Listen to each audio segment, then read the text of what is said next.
Snow began falling. The morning Marcus Reed moved to Northlake. He stood in the cold kitchen, one hand holding coffee, the other trembling from wind pushing through the glass door. Across the window, inside the large house blanketed in white snow, a woman was watching him without blinking. She smiled, raised her coffee cup like a wordless greeting. Marcus didn't know she was a billionaire. She didn't know he'd lost sleep for 3 years because of his daughter. But in that moment, in the silent winter, they both understood. Their stable lives were about to change forever. The moving truck had left 2 hours ago. Marcus stood in the empty living room, watching Lily press her palms against the frost-covered window. Her breath fogged the glass in small circles that faded and returned with each exhale. "Dad, look. The whole world is white." She was 8. Too young to understand why they'd left the city. Too young to know that her father had spent the last 3 years building a life that revolved entirely around her schedule, her needs, her small questions about homework and whether clouds had feelings. "It's beautiful, sweetie." Marcus set down the box he'd been holding. His back ached. His hands were raw from carrying furniture in the cold. The house was old but solid. 2 bedrooms, a backyard that disappeared into pine trees, a neighborhood where people kept their distance, which suited him fine.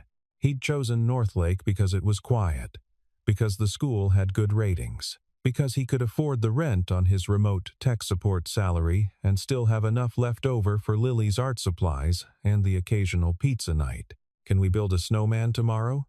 "Maybe." Marcus walked to the kitchen, filled a pot with water for pasta. The stove was electric, unfamiliar. He turned the wrong dial twice before finding the right burner. Through the kitchen window, he could see the house next door. It was larger than his, modern. Glass and stone and sharp angles that didn't quite fit the rustic charm of the rest of the street. Warm light glowed from inside, casting orange rectangles across the snow-covered lawn. Someone was moving inside. Marcus looked away.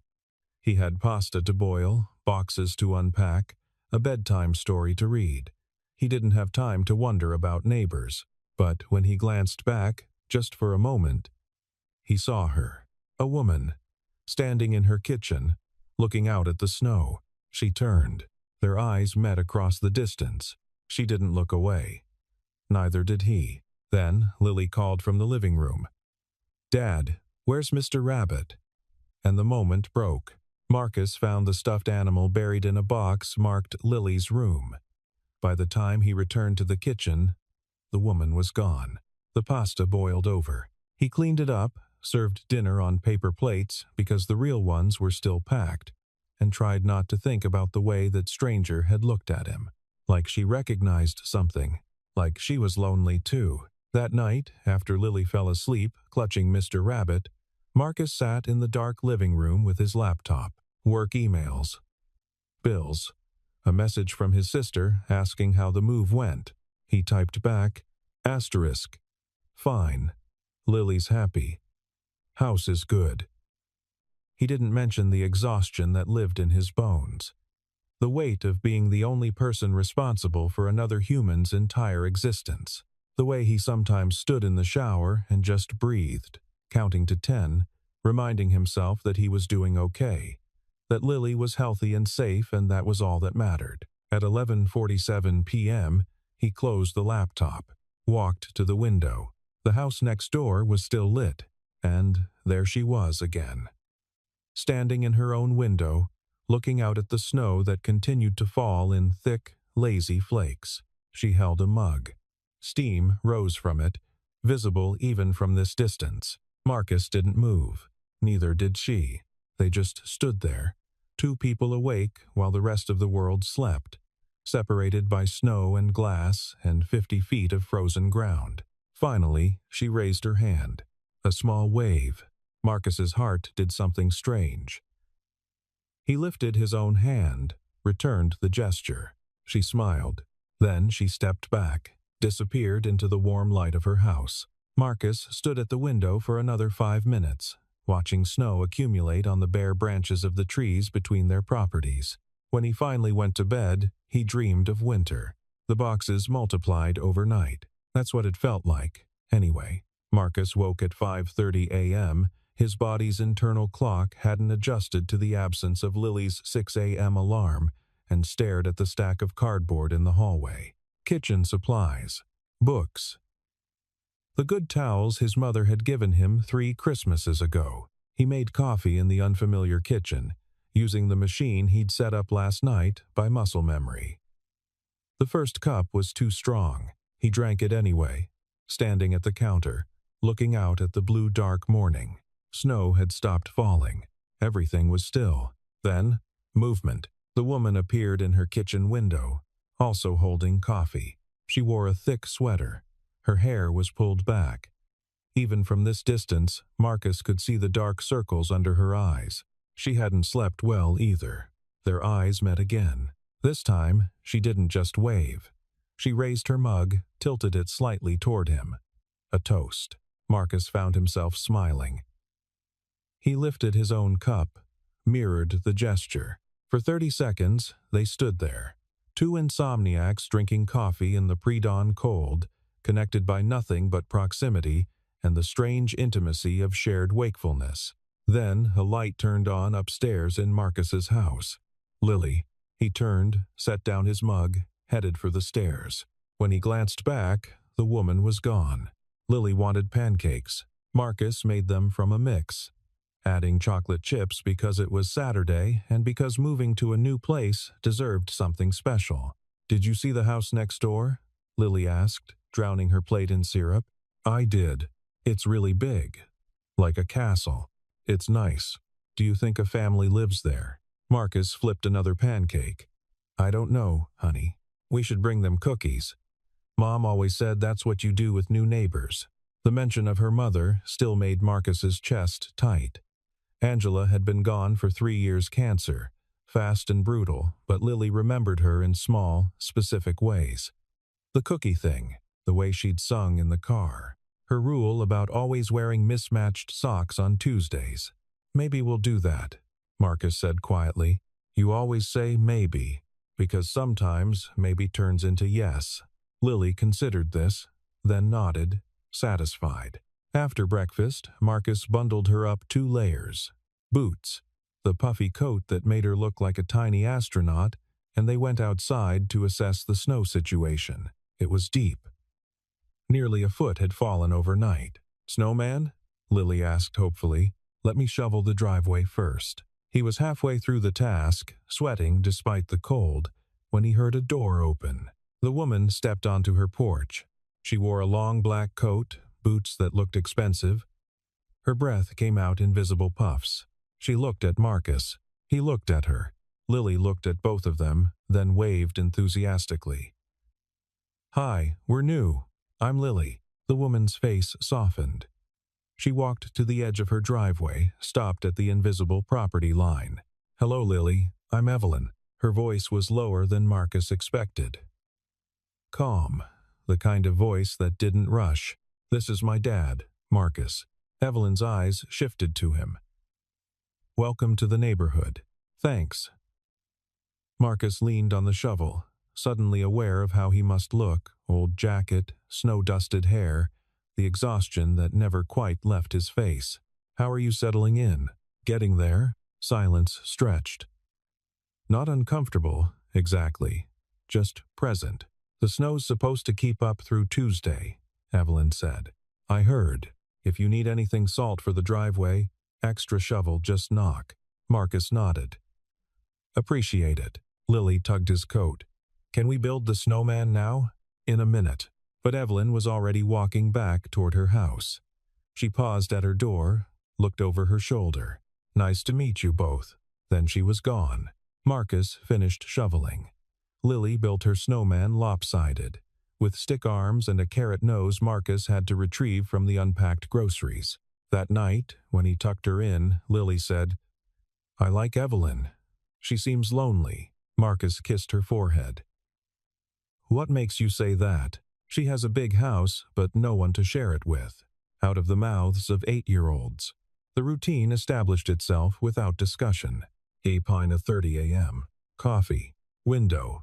Marcus would appear in his kitchen. Evelyn would be there in hers. They'd raise their mugs, a silent greeting, then go about their mornings. No words, just acknowledgement. It became the best part of Marcus's day. On Tuesday morning, he watched her through the snow that had started falling again, lighter this time. Just dustings that caught the early light. She looked tired. He wondered what kept her awake. At 6:15, he woke Lily for school. The bus stop was 4 blocks away. Marcus walked her there, holding her hand, listening to her chatter about her new classroom and the girl named Sophie who'd shared her crayons. "Do you think Evelyn has kids?" Lily asked. "I don't think so." "Why not?" Marcus didn't have an answer. The bus arrived. Lily climbed aboard, waved from the window until the vehicle turned the corner and disappeared. Marcus walked home slowly. The street was quiet. Most people had already left for work. Smoke rose from a few chimneys. When he reached his driveway, he saw Evelyn. She was standing in her yard, looking at a row of bushes along her fence line. Marcus hesitated, then walked to the edge of his property. "Morning." She turned. "Good morning. Everything okay?" "Just checking on the holly." It doesn't always survive hard freezes. Marcus didn't know anything about plants. He nodded anyway. Evelyn pulled her coat tighter. "Your daughter seems wonderful." "She is. How's she adjusting?" "Better than I expected." Marcus shoved his hands in his pockets. "Kids are resilient. And you?" The question caught him off guard. "I'm managing." Evelyn's expression didn't change, but something shifted in her eyes. Understanding, maybe, or recognition. "It's not easy," she said quietly. "Doing it alone." Marcus looked at her more carefully. "You speaking from experience? Different kind of alone."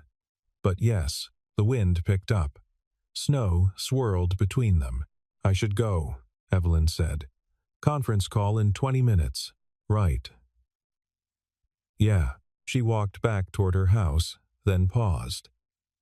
"Marcus?" "Yeah?" "The coffee thing. In the morning. It's nice." "Yeah," he said. "It is." That afternoon, Marcus worked from his makeshift home office, a desk wedged into the corner of his bedroom. 2 monitors, a headset for customer support calls. A woman in Idaho couldn't get her printer to connect to Wi-Fi.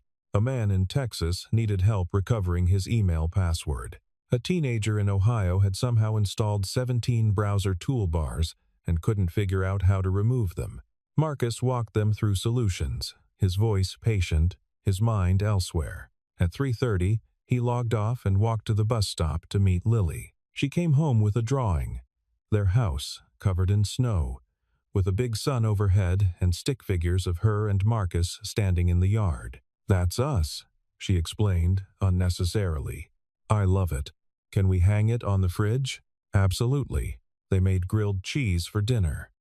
Lily did her homework at the kitchen table while Marcus cleaned up, and through the window, he saw Evelyn arrive home.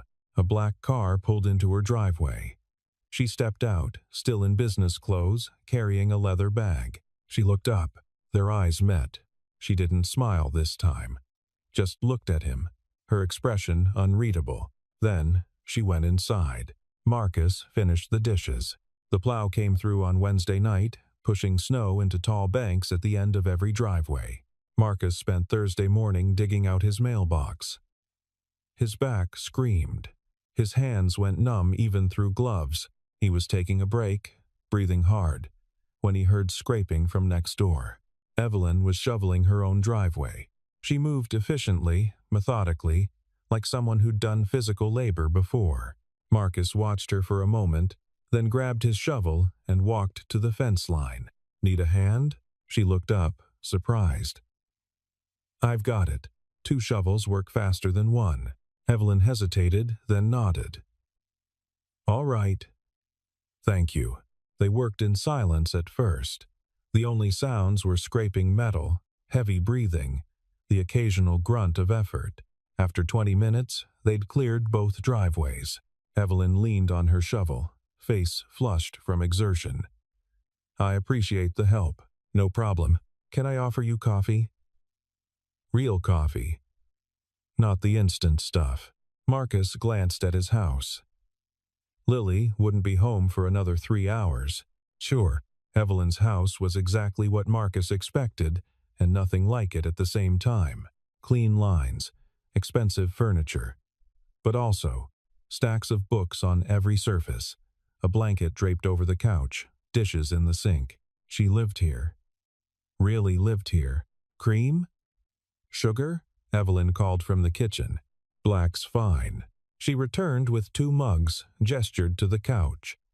Marcus sat. The coffee was excellent. How long have you lived here? He asked. 5 years. You like it? It's quiet. That's why I chose it too. Evelyn sat in the armchair across from him, cradling her mug. Lily mentioned you're doing this alone. Her mother died 3 years ago. I'm sorry.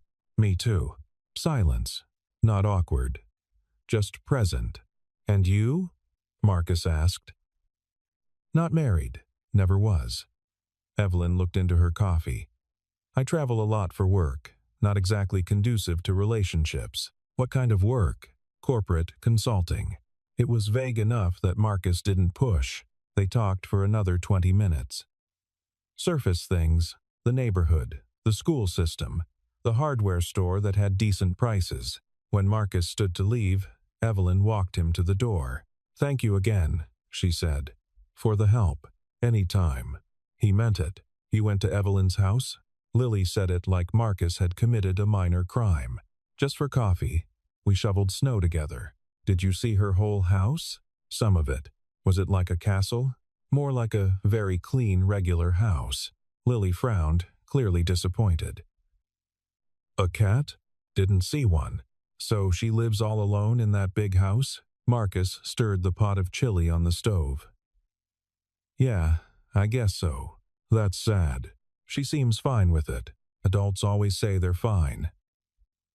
Lily climbed onto the kitchen stool, swinging her legs. But Evelyn has sad eyes. Marcus turned to look at his daughter. Sad eyes? Like she's thinking about something that makes her hurt. Like you used to look, before we moved. The perceptiveness of children was terrifying sometimes. People have their own lives, honey. We don't always know what they're dealing with, but we could be her friends. Then she wouldn't be so alone. We barely know her. So, you make friends by getting to know people. Marcus couldn't argue with that logic. Over the next week, Evelyn became a regular presence in their peripheral life. She helped Marcus figure out why his garbage disposal wasn't working. A stuck fork. He felt like an idiot. She lent Lily a book about stars when Marcus mentioned his daughter was obsessed with astronomy. She waved every morning through the kitchen window. Small things. Easy things. But Marcus noticed she never stayed long. Never lingered in conversation. Always had somewhere to be, something to do.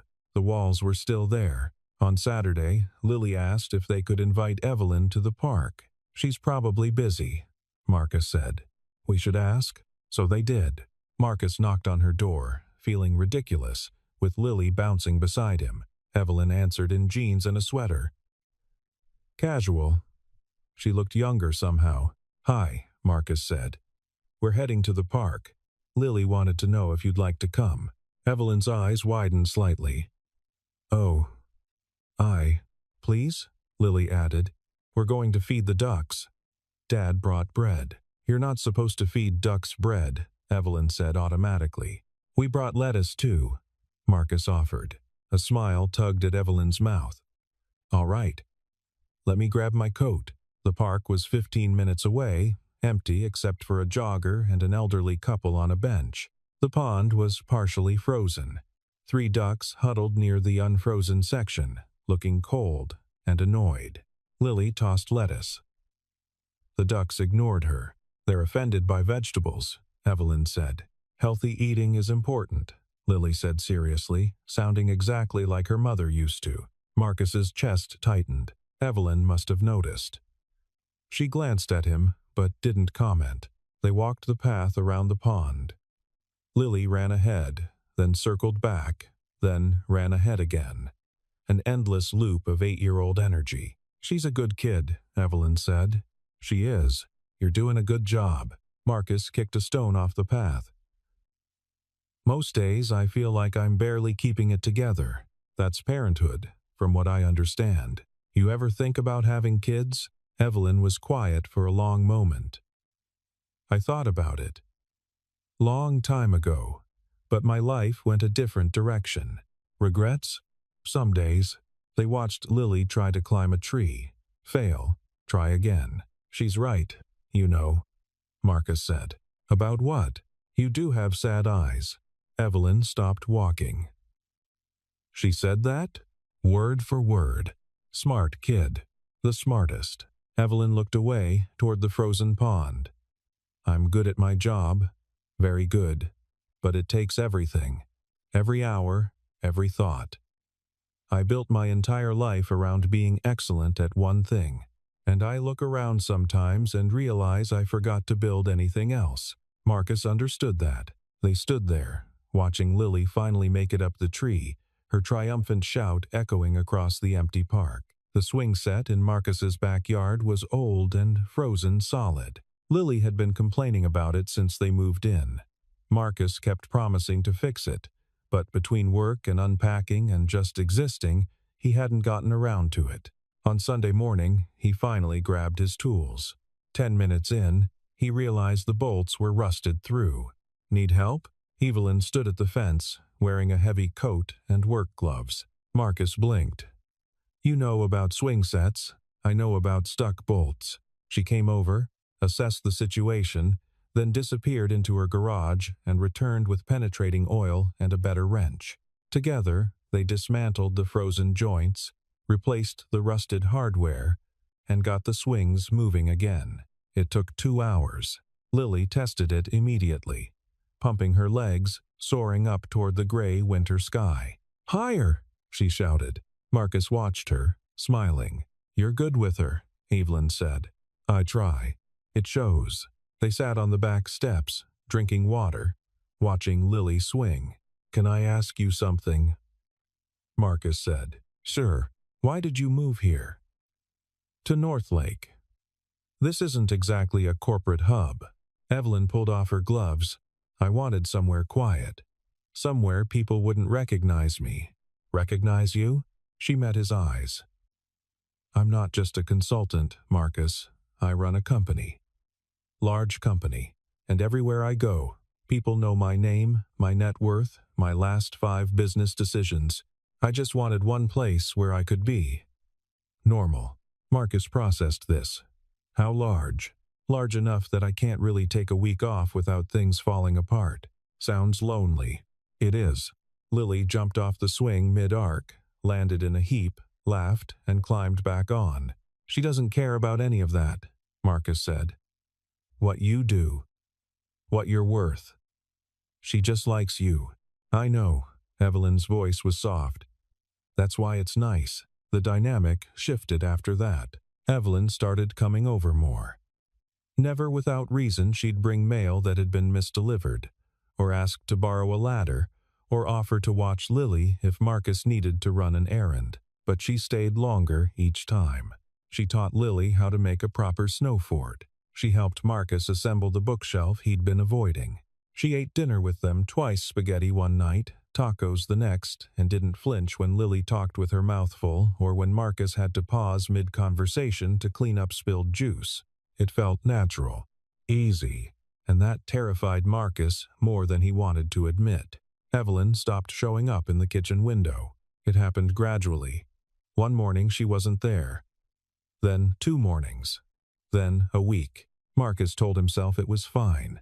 She had her own life, her own responsibilities. But Lily noticed. "Is Evelyn mad at us?"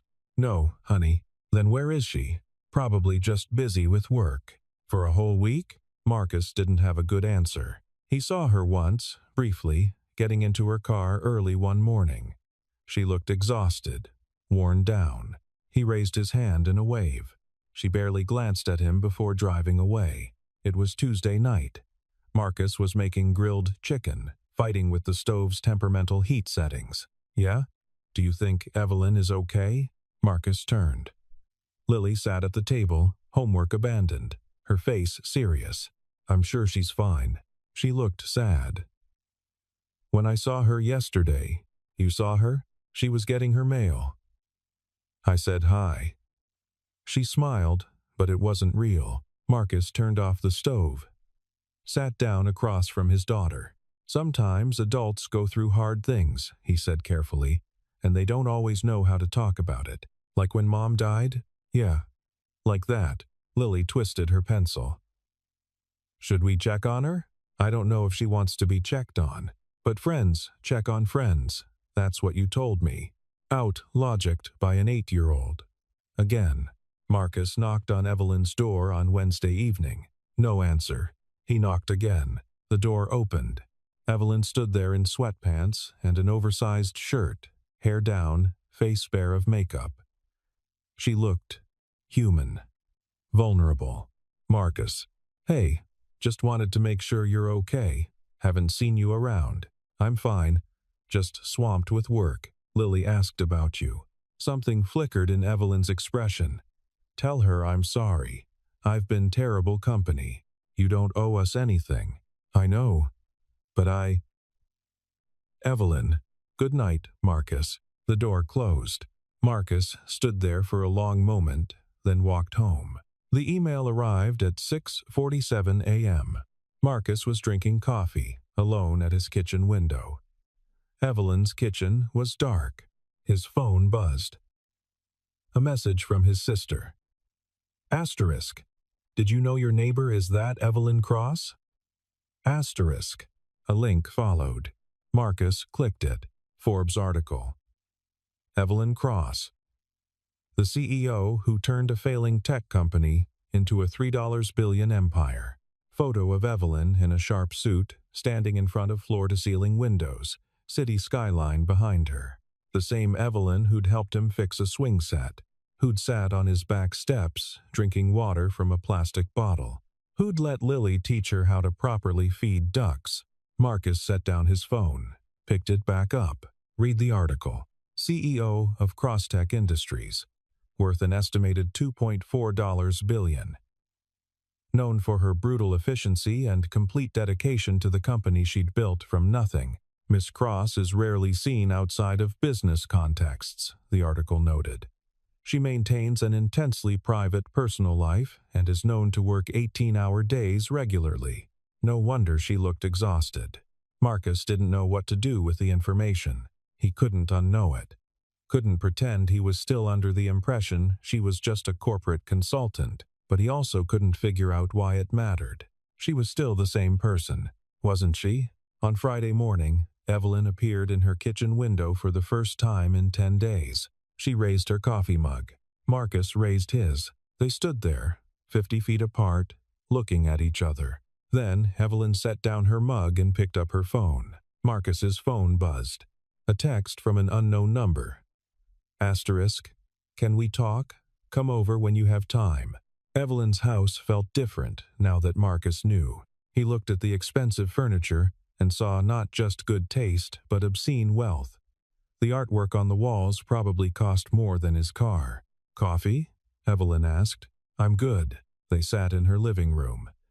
Evelyn pulled her feet up onto the couch, wrapping her arms around her knees. You know, she said. Not a question. My sister sent me an article. I figured someone would, eventually. Evelyn looked at him. I should have told you. Why didn't you? Because I liked being just Evelyn. Not Evelyn Cross, CEO. Not the woman who lives for quarterly earnings and board meetings. Just a person who fixes swing sets and feeds ducks. Marcus leaned back. I don't care about the money. Everyone cares about the money. I care that you lied. I didn't lie. I just didn't correct your assumptions. That's still lying. Evelyn's jaw tightened. You're right. I'm sorry. They sat in silence. Finally, Marcus said, Why are you here? In this neighborhood? Why not some gated estate somewhere? Because I'm so tired. The words came out raw. I'm tired of being watched, evaluated, photographed. I'm tired of every conversation being a negotiation. I wanted one place where I could just be. Small. You're not small. No. But I wanted to feel like I could be. Marcus understood that better than she knew. Lily doesn't care, he said, about what you do, what you're worth. She just thinks you're lonely and could use friends. Evelyn's eyes went bright. She blinked rapidly. The smartest. Marcus. She stopped, started again. I don't know how to do this. The normal life thing. I work 80 hours a week. I take calls at 3 in the morning. I forget to eat, to sleep, to exist outside of my company. I don't know how to be the kind of person who has friends and shows up and doesn't disappear for weeks at a time. So learn. It's not that simple. Isn't it? Evelyn looked at him like he'd suggested something impossible. I'm serious, Marcus said. You built a multi-billion-dollar company from nothing. You can figure out how to be present for people who care about you. I don't know if I can. Then try. They didn't talk for 3 days after that. Marcus gave Evelyn space. Focused on Lily, on work, on the rhythm of normal life. But he thought about her constantly. On Monday evening, she knocked on his door. Lily was at a birthday party. Wouldn't be home for another hour. Can we talk?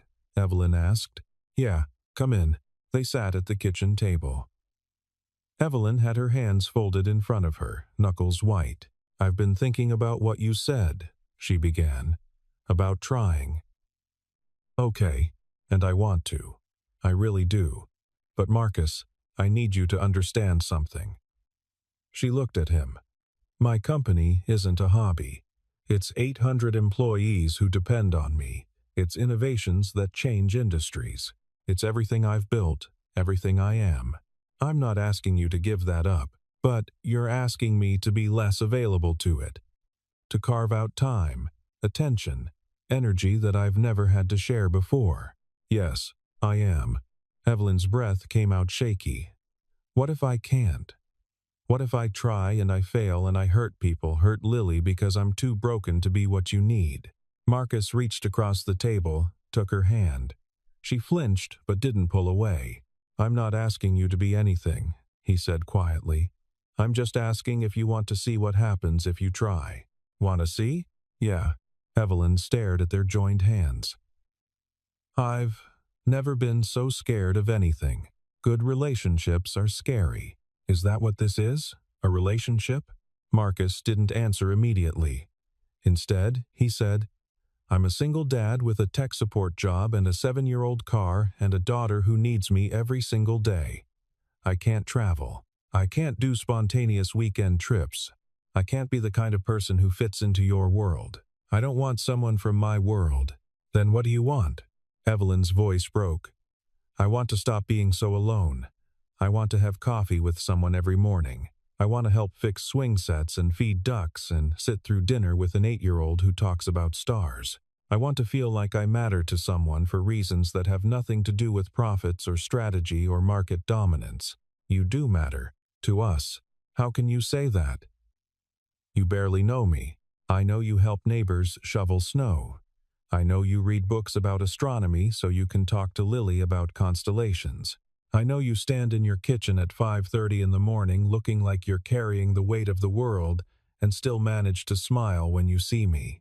Evelyn was crying now, silently, tears sliding down her face. I don't know how to do this, she whispered. Neither do I. I'll mess it up. Probably. I'll disappoint you. Maybe. Marcus. He leaned forward, hesitated, then kissed her. It wasn't smooth. Their noses bumped. Evelyn's breath hitched. But then she kissed him back, her hand coming up to cup his face. And for a moment, everything was simple. When they pulled apart, Evelyn laughed, watery and unsteady. That was terrible timing, she said. Probably. I'm leaving for Tokyo on Thursday. I'll be gone 2 weeks. Okay. You're not upset? No. Just come back. Evelyn looked at him like he'd handed her something precious and fragile. I will. I promise. The snowfall came heavy on Thursday morning. Marcus stood at the window, watching Evelyn's car pull out of the driveway at 4:45 a.m., headlights cutting through the dark and white. She'd stopped by the night before to say goodbye to Lily, brought her a new book about space stations, hugged her, held on a little longer than necessary. 2 weeks, she'd said. Then I'll be back. Promise? Lily asked. Promise. The 2 weeks passed slowly. Evelyn texted when she could photos of Tokyo at night, brief messages about meetings that ran too long, a voice note where she sounded exhausted but said she was thinking of them. Marcus sent pictures back. Lily's science project. A snowman they built that looked like an alien. The sunrise over Northlake that turned everything pink and gold. Small things, but they mattered. Evelyn came home on a Tuesday. Marcus saw the car pull in at 9:32 p.m. Saw the lights turn on in her house. The next morning, at 5:30 a.m., she was standing in her kitchen window, coffee in hand. Tired but smiling, Marcus raised his mug. She raised hers. Through the glass and snow and distance, they looked at each other. Then Evelyn held up a piece of paper to the window. Marcus squinted. It said, "*breakfast? All three of us? *" He laughed. Nodded. Held up his phone to show he'd text her. They met at a diner downtown. Lily ordered pancakes with whipped cream and sprinkles. Marcus got eggs and bacon. Evelyn ordered oatmeal and picked at it while Lily talked nonstop about the solar system model she was building. Jupiter is the biggest planet, Lily explained, using her fork as a demonstration tool. But it's mostly gas, so if you tried to land on it, you'd just fall right through. That's slightly terrifying, Evelyn said. Right? Marcus watched them, feeling something settle in his chest. This wasn't perfect. Evelyn would leave again. She had obligations, responsibilities that wouldn't disappear, but she'd come back. She'd chosen to come back. After breakfast, they walked through the snowy park. Lily ran ahead, throwing snowballs at trees. How was Tokyo? Marcus asked. Exhausting. Necessary. I closed a deal that will keep us solvent for the next 5 years. That's good. It is. Evelyn glanced at him. But I kept thinking about this. About coffee in the morning and pancakes on Tuesday, and how you look at me like I'm not a balance sheet. You're definitely not a balance sheet. Most people in my life treat me like one. Then, you need better people in your life. Evelyn stopped walking. Marcus, I need you to know I'm still going to travel. I'm still going to work impossible hours. This is who I am. I know. And you're okay with that? Marcus thought about it. I'm okay with trying, with seeing what we can build around the complications. That's not a guarantee of anything. Nothing is. They stood there, watching Lily attempt to build a snow fort. I don't know how this story ends, Evelyn said quietly. Nobody does. That doesn't scare you? Terrifies me. But I'm tired of being alone. Evelyn slipped her hand into his. Her fingers were cold. Me too. Spring came eventually, like it always did. The snow melted. The trees turned green. Lily finished second grade with straight A's and a science fair award for her Jupiter model. Evelyn traveled Berlin, Singapore, San Francisco. But she came home. Every time. And when she was home, she showed up. For coffee at 5:30 a.m. For dinner at the kitchen table. For Saturday mornings in the park, feeding ducks the proper vegetables. Marcus didn't ask for promises about the future. Evelyn didn't pretend she could be something she wasn't. They just existed together, in the spaces between everything else. One morning in early April, Marcus woke to find a note slipped under his door. Coffee? My kitchen. I'll make it good. He smiled, pulled on a sweatshirt, walked across the dewy grass in bare feet. Evelyn opened the door before he could knock. She looked softer somehow. Lighter. Morning, she said. Morning. They drank coffee on her back porch, watching the sun come up over the thawing world. I talked to my board, Evelyn said. Told them I'm limiting travel to 1 week per month. The rest I'll do remote. Marcus looked at her. You didn't have to do that. I wanted to. I'm tired of choosing between work and life. I want both. Can you have both? I don't know. But I'm going to try. She leaned against him. He put his arm around her. They sat there until the coffee went cold and the morning turned into day. Inside Marcus's house, Lily woke up and looked out her window, saw her dad and Evelyn on the porch, and smiled. She went downstairs, made herself cereal, and started reading her new astronomy book. Outside, the world kept turning. The snow was gone, but the connection it had created remained. Winter returned the following year. This time, when the snow fell, 3 people stood at 3 different windows. Marcus in his kitchen, Lily in her bedroom, Evelyn in hers. They all raised their mugs at the same time. A ritual, a promise, a family built not by blood or law, but by choice and presence and the willingness to keep showing up, even when it was hard. The snow fell, the world was quiet, and no one was alone.